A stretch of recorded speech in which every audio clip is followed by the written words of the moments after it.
WCLN 1170 Radio and Star Communications Channel 16 proudly present the We Should Know Show, an upbeat, informative look at people, places, and issues facing our community. This education-based analysis of issues will remain positive and informative. Celebrating 15 years of bringing you the We Should Know Show, here's your host, J.W. Simmons.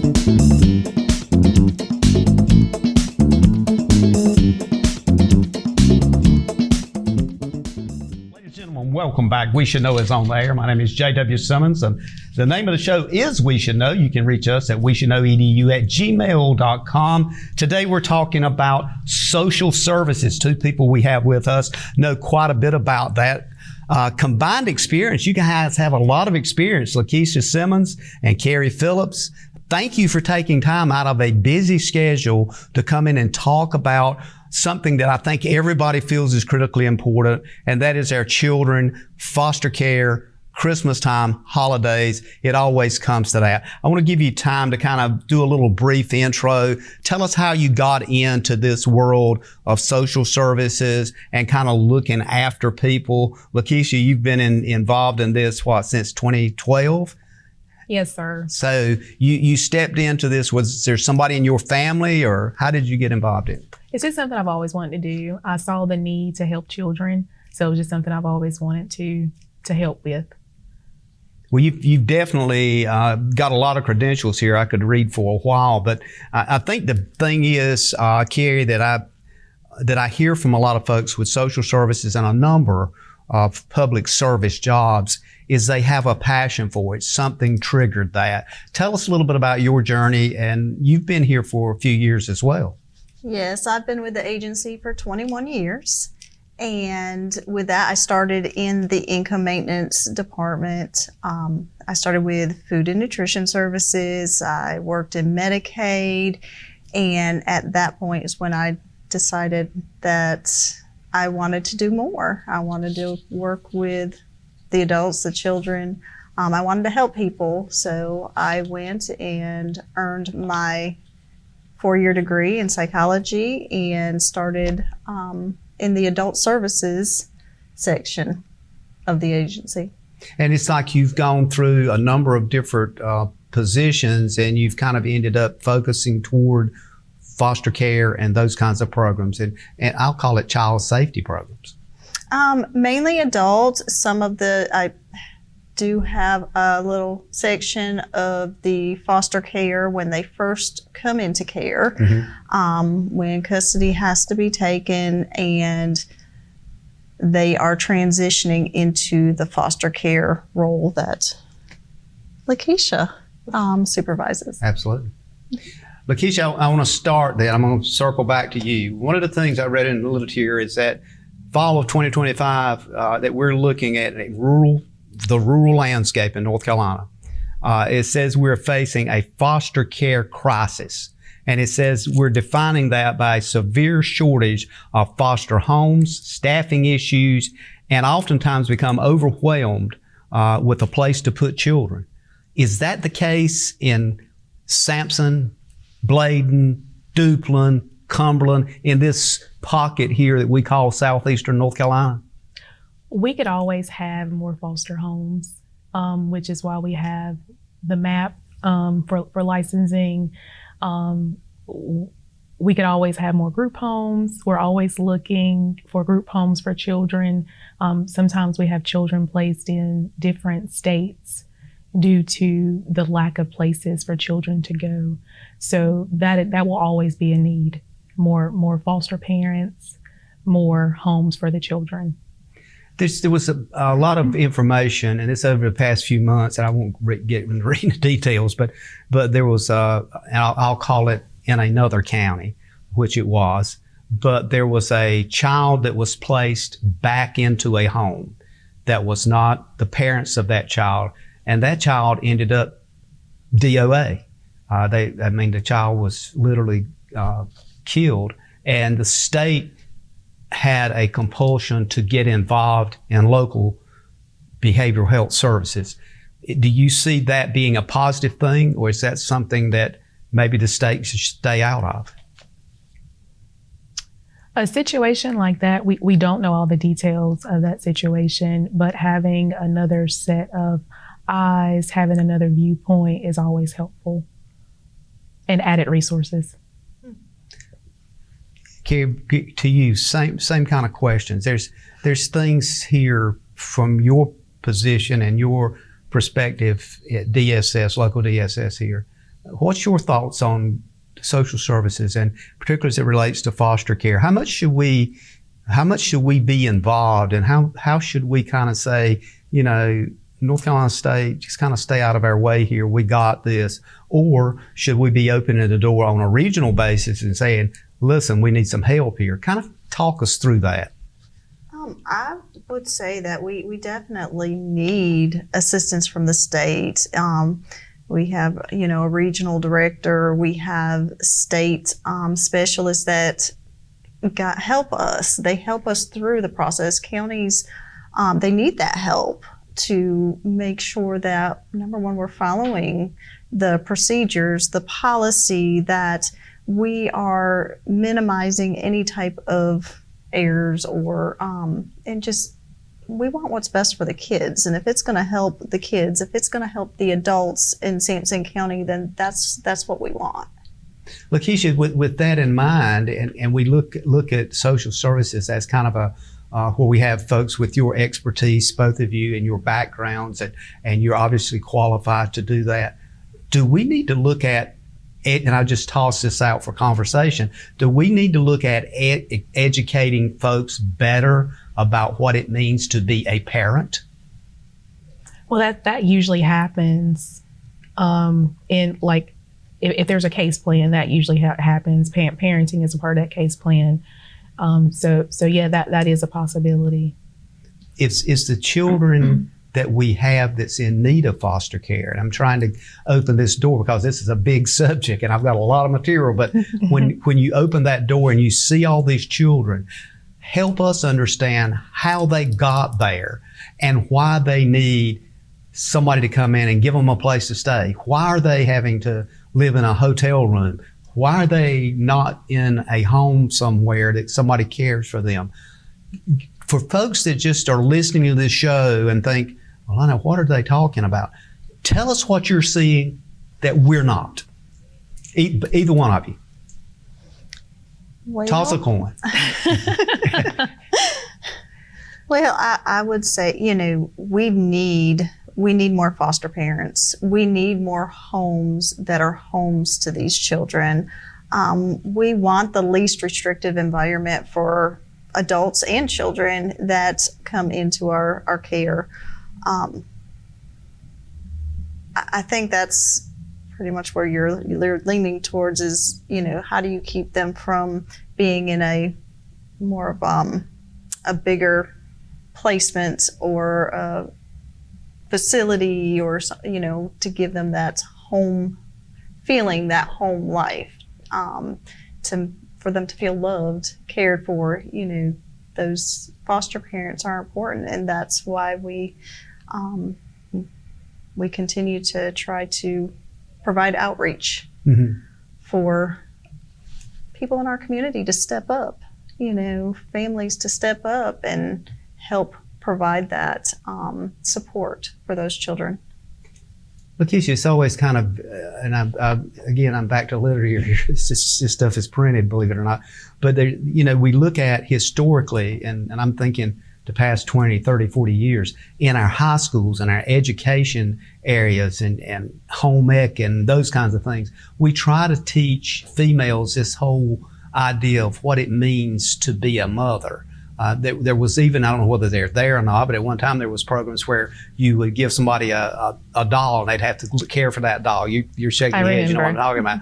And that was an effort, I understand, through you guys to get people to understand that this is a huge responsibility and to be cautious, and also with preventative measures. Have we just kind of given that up and just tossed everybody out there, and all of a sudden you have somebody here with 3, 2, 5, 6 children? And there's, as somebody mentioned from your agency, one of the big problems we have is no fathers in the household.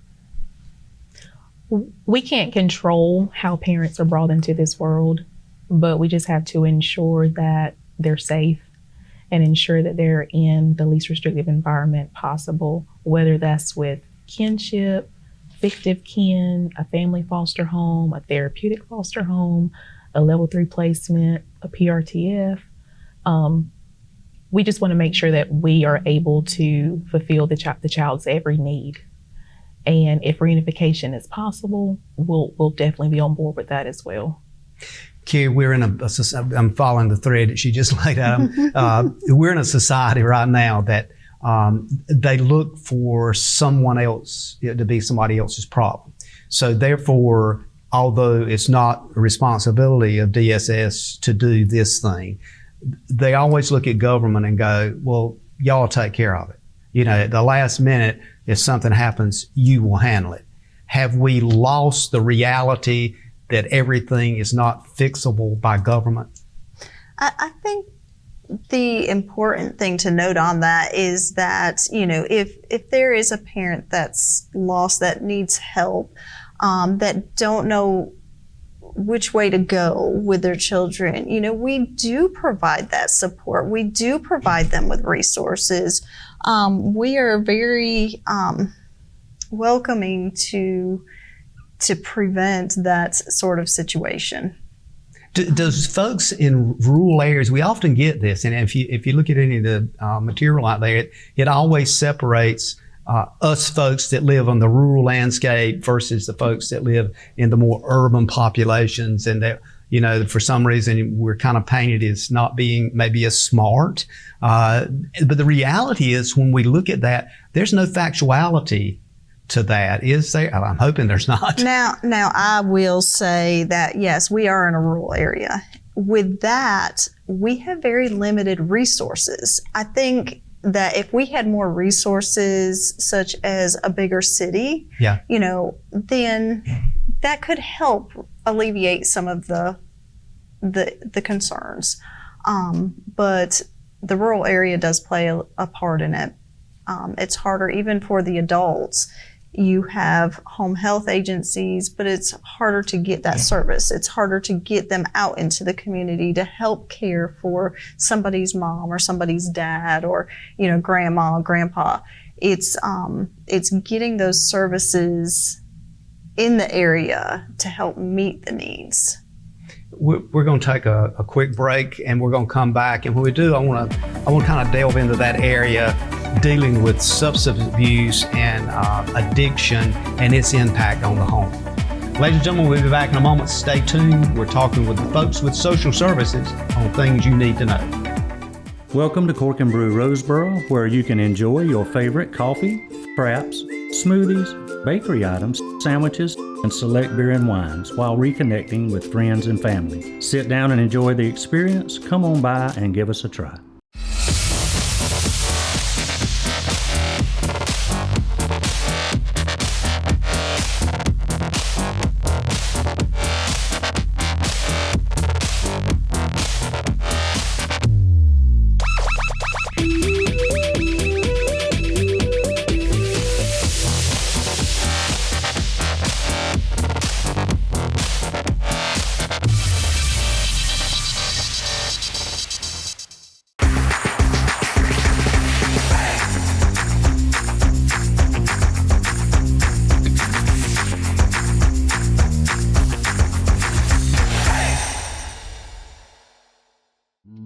Ladies and gentlemen, welcome back. We Should Know's on there. J.W. Simmons here, your host. We're talking with two folks with social services that know quite a bit about the programs at social services, and more importantly, quite a bit about foster care and children. And both of these people have individual backgrounds that number close to 30 or 40 years in this business. And Kari, Phillips, thank you for kind of coming in at the last minute, because we were going to schedule somebody else. You stepped up. We appreciate that, because we want to get this out during the holiday season. Lakeshia Simmons, you've got an excellent background, master's degree, and all those kinds of things in social services. But the practicality of it is important to folks that are watching and listening to the show.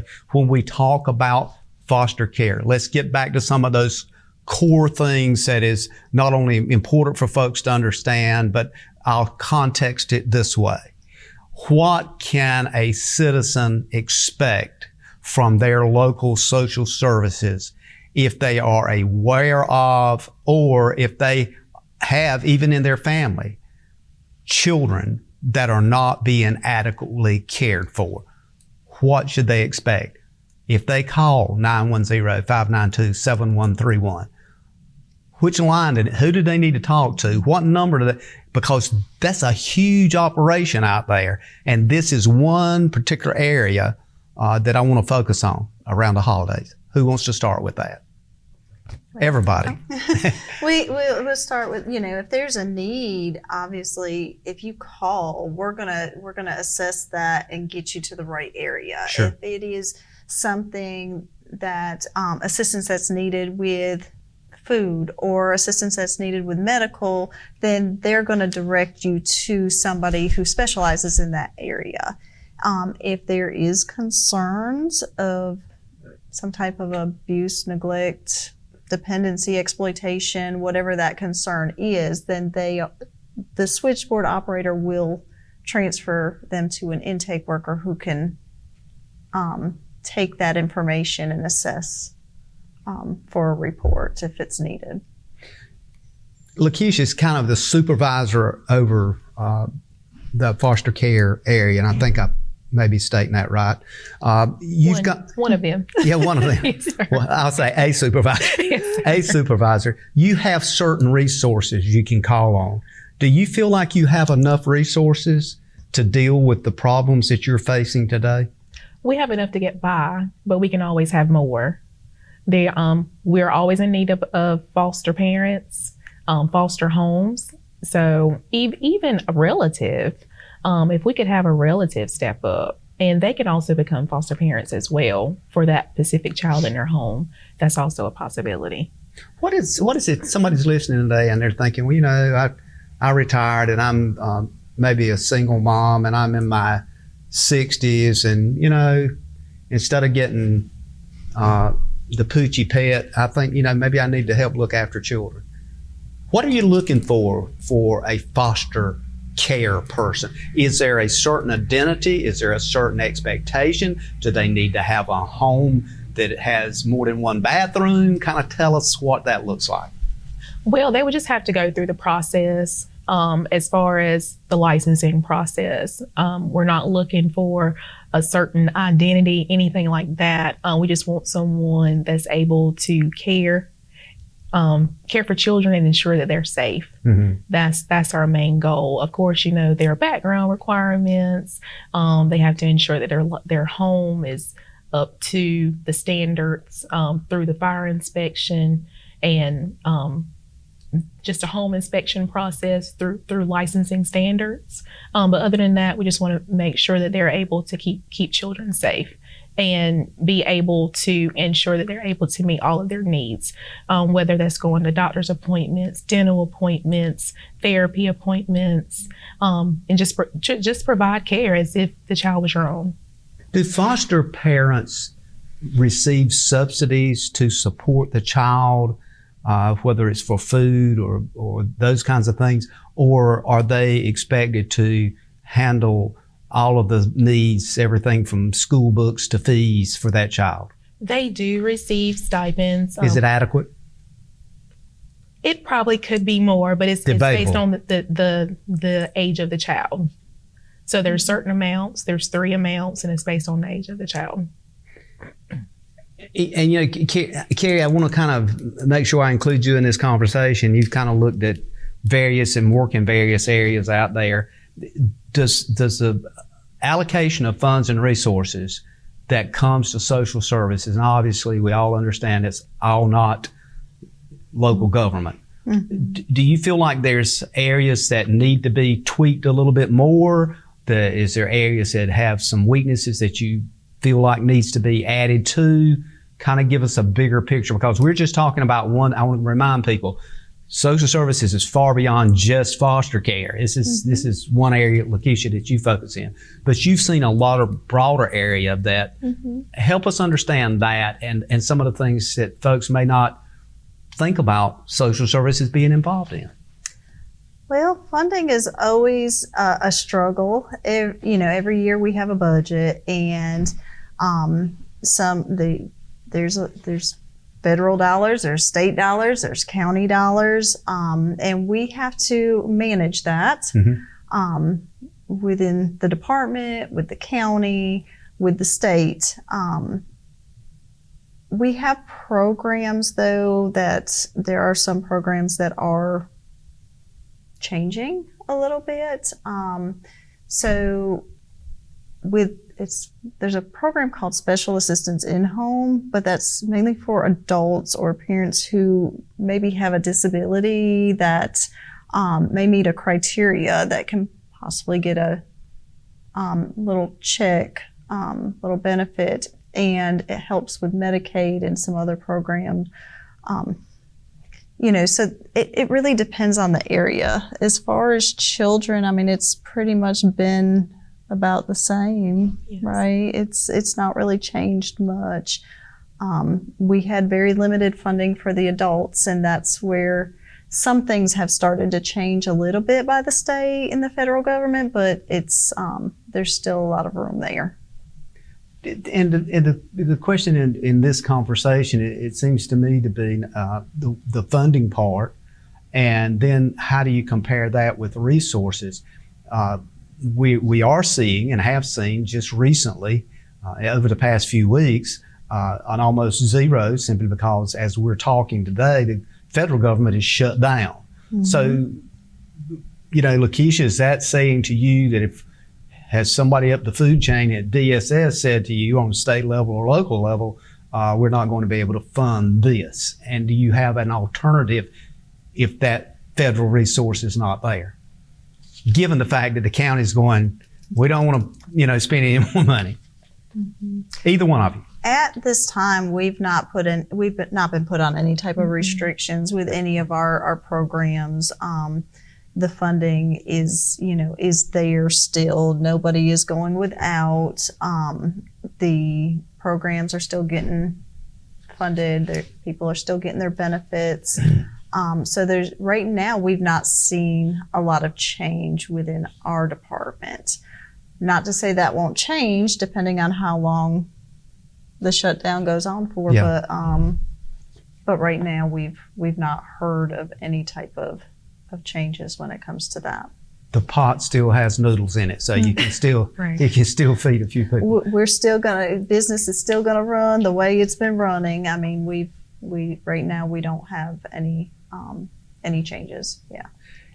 The whole resource area, availability of funds, Lakeshia, has now become a concern, and some areas of the state and some of it as a result of natural disasters has shed more light on foster care, and has shed more light on the needs of families and communities. Are those needs, should they have been highlighted before a disaster? Is that something we need to have more conversation about, that folks like you need to step up to the podium and the microphone more often rather than just wait to be overcome without resources?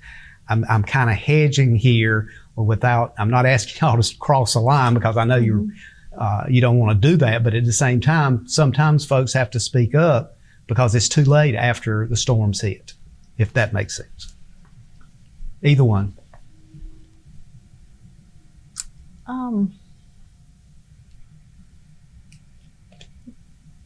I mean, there's always room for improvement. I mean, I guess that's, no matter what we're doing, there's always room for improvement. As far as a disaster, I mean, we emergency services, I mean, they're preparing. From the state, we prepare. Even with our facilities here, we ask what their disaster plan is. If something happens, where would the residents go? I mean, there's preparedness beforehand. Mm-hmm. So then if something does happen, we're able to follow up on that. And I think one of the things too is there's a certain amount of regulation that all local DSS offices, Department of Social Services offices in the state follow, that are state regulations. And then you have local regulations, and there's certain boards that have local governance oversight. Is that kind of give us a big picture of the structure of a local DSS, and then we're going to take a break in about 45 seconds here. I mean, we do have our local county DSS. Our DSS has an advisory board. Obviously we're governed by the Board of Commissioners. And then it goes up to the state. We have state oversight. Each section has a quality specialist, what we call CQI specialist, that helps provide oversight and guidance. And we get audited. I mean, it just goes up. Bureaucratic process. Yeah. Well, listen, what we're going to do is take a break. I want to come back and kind of dig into that whole area, because what I'm looking for is let's have a discussion about the needs you guys have now, the things that are what is known as critical. And we're talking children being put into hotels, children having to sleep in office spaces and those kinds of things. So when we come back, I want to touch on that. Ladies and gentlemen, stay tuned. We'll be back in a moment. We Should Know's on the air. Call a friend. We're talking social services about one of the most important things in our lives today is ensuring that our children have a place to stay. We'll be back in a moment. How can your friend save you money? It's easy. Refer a relative, coworker, neighbor, or friend to Star Communications. Friend signs up for high-speed internet service. Friend's new account is confirmed. Friend gives your name to our service representative as the one who referred them to Star. You receive a $30 internet credit. It's just that simple. And even better, receive a $30 internet credit for every referral that results in a new confirmed account. High-speed internet from Star Communications. Refer a friend today. Providing less, you froze up, and more presence in your presentations. Providing a better internet experience. Providing possible. If you run a business, you need sales. To get sales, you need customers. To get customers, you need exposure. Let our team of experts craft and produce the perfect video ad to reach your intended audience while making the most of your advertising dollars. Call 1-800-706-6538 or visit starcom.net to contact our Star Communications production team and get your business moving to the next level. Since our inception, we have distributed in food and supplies over $3 million worth out of Salemburg, North Carolina. And people always ask us, what can we do to help? So Norman has got some little slide cards here so we can tell you what we do need and maybe, as importantly, what we don't need. Absolutely. So what we do need is soup, canned soup, ramen. What we do not need is hair tonic or hairspray. There's only one of us that uses hair tonic, and he has an ample supply. But we do need rice. We distribute rice every month. Bag rice, box rice, yellow rice, white rice, don't make any difference. We need rice all the time. What we don't need is live pigs. If you want to have that pig ready to barbecue, we can use that. But we do need canned vegetables. We'll take corn, beans, any kind of canned vegetables. We distribute about 2,000 cans of vegetables every month. What we don't need is chia pets.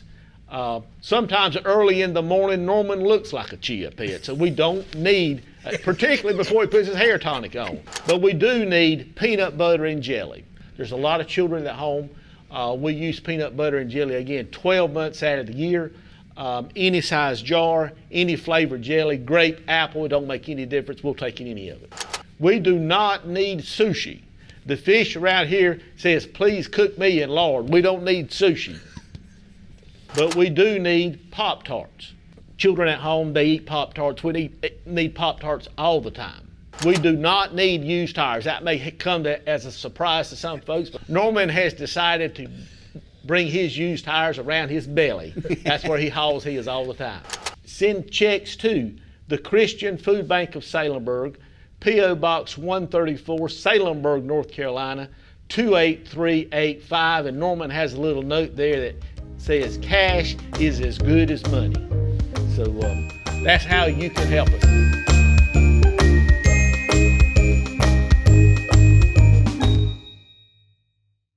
Ladies and gentlemen, welcome back. We Should Know's on air. We thank you for being with us today. My name is J.W. Simmons. I'm your host. We come to you each and every week with a new show about things, hopefully, that's good information for you, or we might be just educating a few people. And I certainly enjoy talking to each and every one of the guests we have each week. This week, we're into the world of social services, also known as Department of Social Service. Each and every county has one of these places, and we've got Lakeshia Simmons with us and Kari Phillips. Different areas in the Department of Social Services. Lakeshia, you're kind of focused into that world of foster care and as being one of the supervisors in that area. When I look at the numbers and the logistics, it's a little bit staggering. Recently, I looked at some numbers that said there's something like, give or take, 10,000 children in North Carolina in the foster care system. We're looking at about 5,600 licensed foster care homes. There's a shortage and more of an acute kind of sense, according to the literature, in rural areas. I'm a guy that loves rural areas. I like living in the woods. But the reality is there a lot of folks, and I think you pointed it out, either on break or off break, that there's more resources in urban areas. How do we, in this area of foster care, improve our resources to be able to deal with the number of children that we have? And also, is this time of the year during the holiday season, does people think more about those children that have needs that maybe they take for granted? Currently, we have approximately about 103 children in foster care, and we have approximately 15 licensed foster homes through Sampson County. So it's definitely something that we can improve on as far as getting more foster homes. And we currently have a MAP class going on right now that started about 2 weeks ago. So hopefully we'll get some homes out of that class. But it's definitely something that we can improve on. We're also focused on Christmas cheer right now. So with that, individuals, churches, companies, they donate and they sponsor the children that are in care as well as the adults that we have guardianship of. Kari, when I hear that, it's a little bit foreboding, because if you've got 15 homes and 130 children, I mean, you do the quick math on that, that's not a good situation. I mean, if you just divided it up by home, you'd be looking at more than one average home could even sustain. So what happens to those children that don't have anywhere to go, that literally are there and they're standing there? Maybe they're 3, 5, 10, whatever the ages are, and there's a couple of them standing there. I guess what I'm going for here, I'm going for your heart. Mm-hmm. What does that say to your heart when you walk out of that building and I just left some kids and I'm not sure whether they have anything for dinner? The reality is we have very limited homes in Sampson County. So what do? We have to look outside of Sampson Absolutely. County. So our children, they may be placed in other counties. They may be or other states. Yes, they may be hours away, unfortunately, that's the reality of it. So, that's why we encourage, if you're able to foster a child, if you're able to be a part of making that difference, to please contact us, because we need you. Lakeshia, do you ever have that sense when you're dealing with a foster child and you're looking at a foster home, and you've obviously interacted with that child, pick whatever age you want. Have you ever had that feeling, I just can't leave this child? This child is just, somehow I'm connected and it means so much to me. How do you deal with that emotion? If I could take them all home, I would. That's what I wanted to hear right there. Mm-hmm. That tells you she's in the right place. Right. But the thing is, you can't. What I'm segueing into is the need for mental health. Okay, so when I look at that, is that a crisis also for the person that does your job and all of your associates and other people in DSS? Does sometimes that really kind of affect your emotions? It can, and that's why we try to have monthly sessions at DSS to focus on that secondary trauma as well as burnout, because that is possible working at DSS. I had this conversation a while back with some people about the whole aspect of the needs of the children, and then we live in a capitalistic society, so you have people with unbelievable wealth. And a lot of those folks contribute hugely to social services needs. So I'm not one of these people that tries to demonize somebody that has something, but they contribute significantly to that.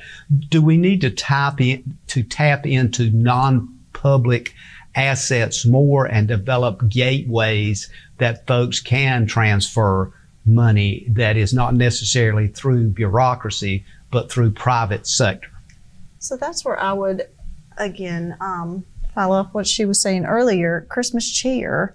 Christmas cheer is a time we've seen a lot of these children who have gone through such a traumatic event. Mm-hmm. And when you have a get together, a time where you can see these children just brighten up, smiles, some joy, that it's all worth it at that point, where we can actually feel like we're accomplishing something when we are able to get them into a forever home.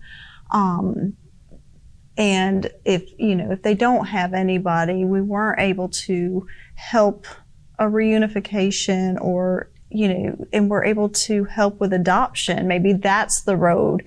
We're able to get that child into a forever home. That means a lot. So I would say that a lot of it starts with the Christmas cheer. Define for us a forever home versus a foster care home.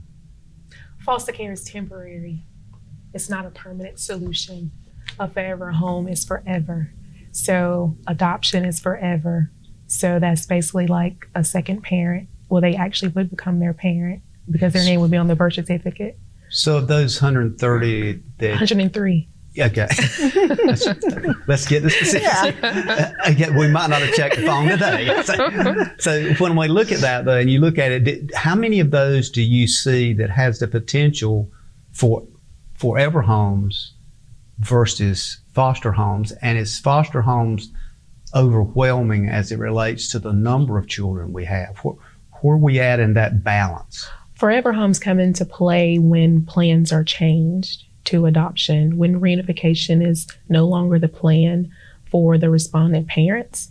Adoption could be an option, guardianship could be an option, custody, APLA, which is another permanent planned living arrangement, that could also be an option. But another permanent planned living arrangement is usually only for teenagers that are 16 or 17 years old, and they are not willing to be adopted. They don't want guardianship or anything like that. So that's just another plan for them. So when you look at adoption, it just depends on what their permanent plan is. So when we look at that from a social service perspective, do you have like a checklist you got to check off if a person is looking at and says to you, well, look, little Susie or little Johnny or whatever his name may be, it's a good kid and we want to keep him. And they say that to you. How long is that process and how much is that process looked at? And is there an adjudication process part of that? Does the court have to have action in that? It can be a lengthy process. It depends on if there's been a relinquishment for the parents or a termination of parental rights. Once that has been completed, then we could actually start the adoption process. And that could take time. There's a lot of court paperwork that we have to do. We have to do a pre-placement assessment on the individual's homes that would like to be the adoptive parent. We also have to have committee meetings. We have to have like an adoption committee meeting so we can vote on them being a pre-adoptive parent for the children. So it can be a lengthy process. It seems to be that if folks are listening, there may be somebody to look at this and go, well, I don't necessarily want to be a foster parent because I'm afraid I'd get so close, that I'd want to adopt the child, and there's a sense of fear here. When you look at it, not from the child's perspective, but from the potential foster parent or adopted parent, what should they not fear? We know what they should fear, and that's making sure they're doing the right thing for the right reason, for the right purpose. But beyond that, is there other things they should be concerned about and make sure they understand what they're getting into? I think it would be good to realize that adoption is not something that we just know is going to happen. When you foster, you should be looking at this as going to be a temporary thing because we want that child to be reunified with that parent if possible, if it is safe for them to do so. Adoption does happen, but it's not something that we're just going to be like, oh, this child is going to be adopted by such and such. Yeah. Like we can't say that. Yeah. We have to go through the court process and do it that way. We just can't assume that's going to happen because, the judge makes the final decision on everything. And you have to wait through that cycle if that relationship is there to watch it mature. And if it does, then you address it. So I think that's what folks need to know is that there is a process in everything you guys do, and it's been tested and validated. We're going to take a quick break. Ladies and gentlemen, stay tuned. We'll be back in a moment. We're talking about, again, some of the most important things to us, and that's their children, and particularly at the holiday season. We'll be back in a moment. Stay tuned. At Fisher's, it's not just about fashion. It's about exceptional service. Experience top-notch customer care and find your perfect look. Visit Fisher's today and feel the difference.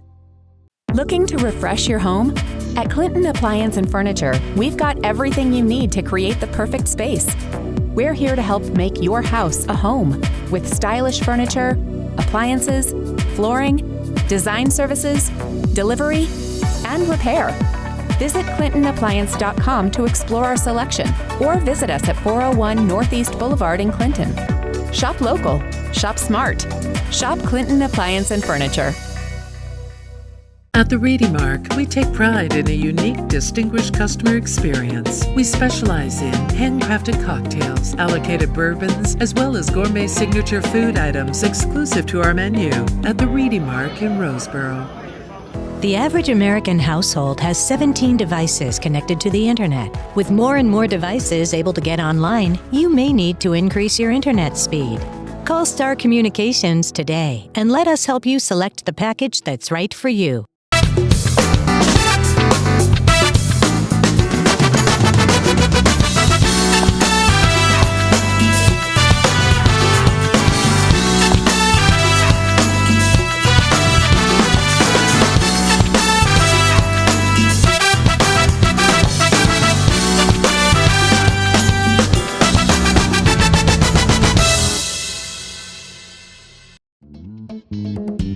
This segment of We Should Know is brought to you by the Sampson Independent. Ladies and gentlemen, welcome back. Thanks for being with us today. The name of the show is We Should Know. We're coming to you on Star Communications TV, cable channel 16 on Tuesdays at 2:30 with replays at 7 p.m. on Tuesday and Thursday for your convenience, along with simulcast on WCLN Radio and all our partners on the radio station. We salute you for maintaining a good connectivity in our community. We're talking today about social services, and particularly that field of social services that just lands right into Katisha's lap, and it deals with the whole foster care program. And what are we doing at the holidays to support that through private access funds? Let's start with that, Katisha, if you will, and just kind of tell us how this works, and if people donate $1,000 or if they donate, the church, say, for example, collects money and they decide to write the check, who do they write it to? How is that process? Do they need to be concerned about getting gifts and bringing those gifts? Take us through the granular part. Well, I will start. Kari. Okay, Kari's going to start. So we do have our Christmas cheer program. We are taking donations. If you contact Tracy Odom with the department, she has the list of our children and adults who are up for people to adopt this time of year, that can also provide gifts and support them that way. Mm-hmm. It's not all just the monetary. The monetary helps for those that are. So if they need socks or jackets, or she's got the sizes, the kind of the preferences, male, female, those kinds of things. Right. And we will go ahead and give lists out to those who are interested in adopting somebody for the Christmas. It could be an adult, it could be a child. You just specify who you would like to adopt. And then we have a deadline, and you bring those items in by that deadline. And then we'll review. We ask that they be visible and unwrapped items. And but monetary donations we take ongoing. Kari, when is that deadline? What's the date, cutoff date? I believe it's sometime in November, but I don't have the exact date with me. And we were hoping we get this aired in time, so we'll get it aired before the deadline. But I think that's critically important, is for folks to understand that if they have questions, they can also call 910-592-7131. And one of those gracious receptionists will answer the phone and direct you to the right person, correct? Yes. And let me rephrase that. It is actually in December, because we always have the deadline right before our agency, our Christmas cheer So it'll be party. sometime in December. The beginning of December. Absolutely. Yes. Is there a pickup program, for example, if, say it's not a church, say it's a social club, and one of our many places here, everything from Kiwanis to Rotarians, they collect, I don't know, hundreds of items. Do they need to deliver them? Can somebody pick it up at a certain location? How does that work?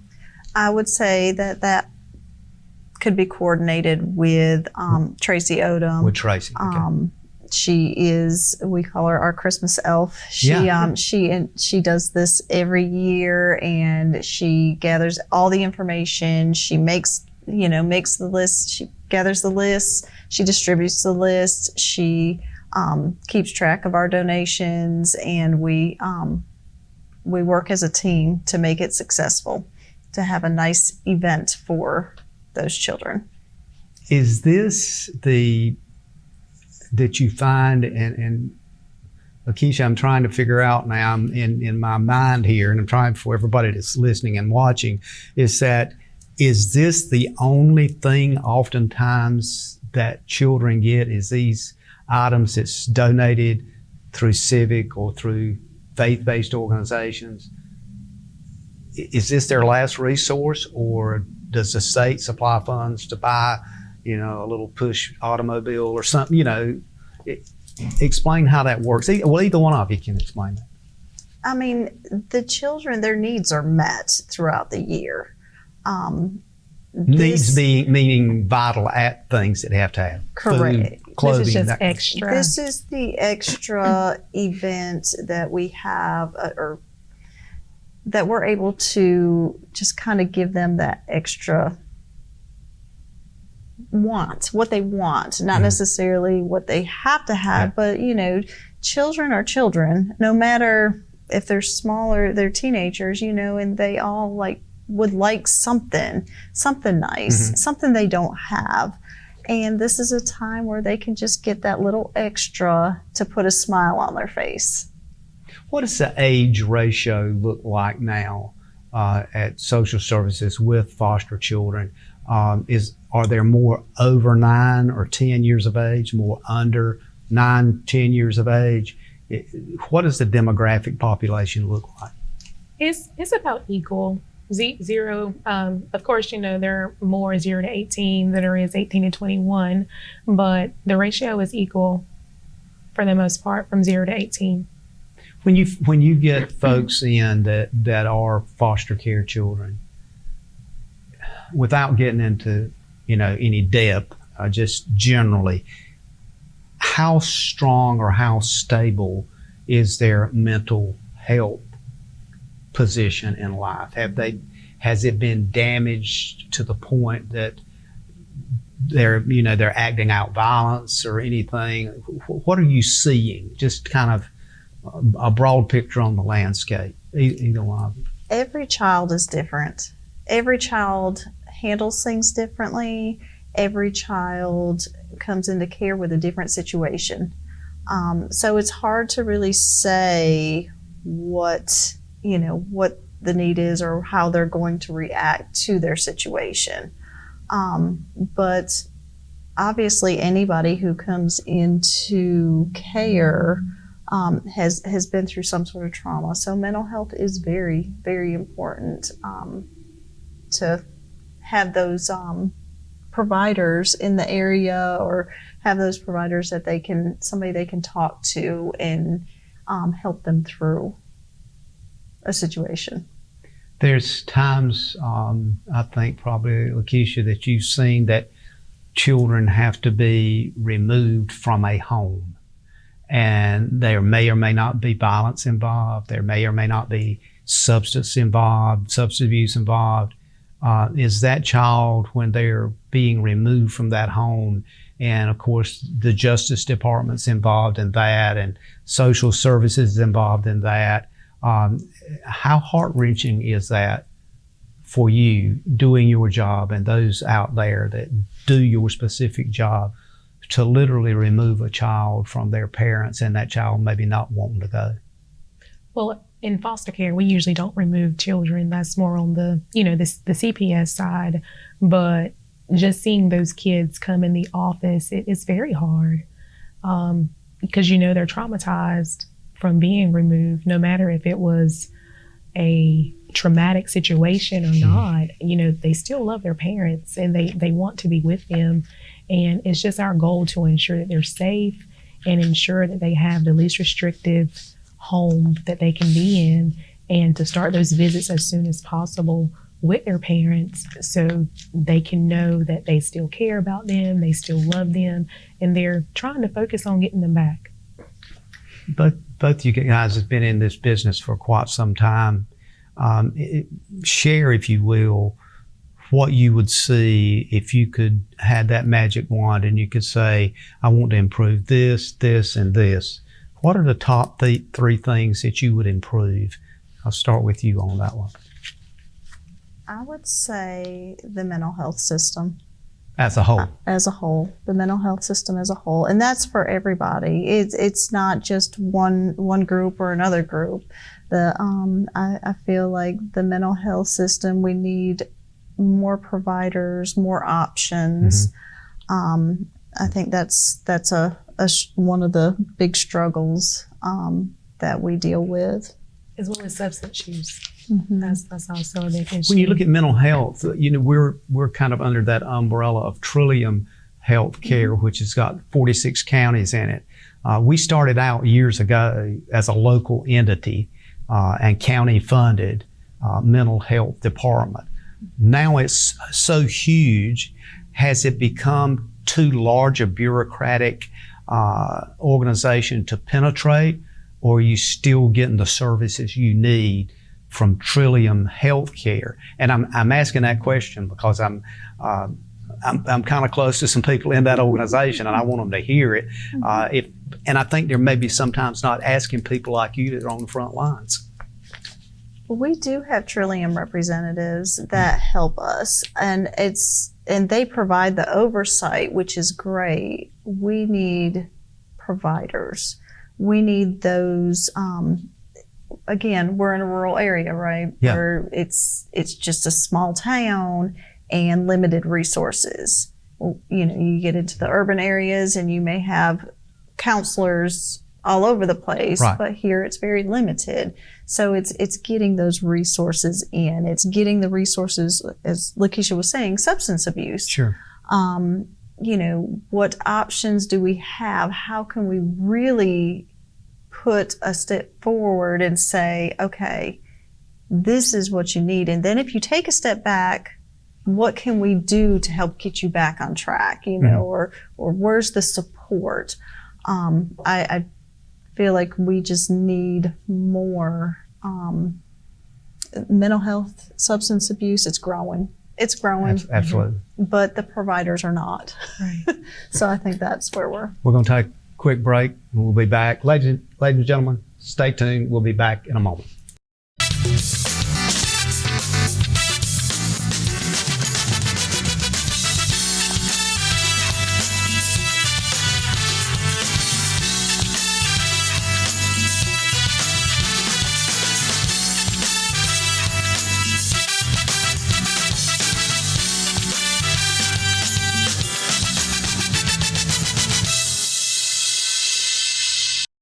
Ladies and gentlemen, thank you for being with us today as we talked about issues of regards to our children. We talked about foster care. We talked about a lot of angles and activities that Department of Social Services on a local basis deal with. And as you can tell, it's quite a major task that these ladies today has under their belt. We want to thank Lakeshia Simmons and also Kari Phillips for sitting down and having that conversation today. And the Christmas Cheer Program, please reach out to Social Services at 910-592-7131 and ask for someone that can talk to you about that Christmas Cheer Program, and involve your community, involve your family, and think about supporting that child at Christmas, because you and your contribution as a gift or financially may be the only resource they have. Stay tuned, and we look forward to seeing you again on We Should Know right here. And as always, may God bless. Thank you for tuning in to this week's episode of We Should Know with host J.W. Simmons. If you have a question, comment, or suggestion regarding this or any episode, please send your emails to weshouldknowedu@gmail.com. And remember to tune in every Tuesday at 2:30 for another informative episode of We Should Know.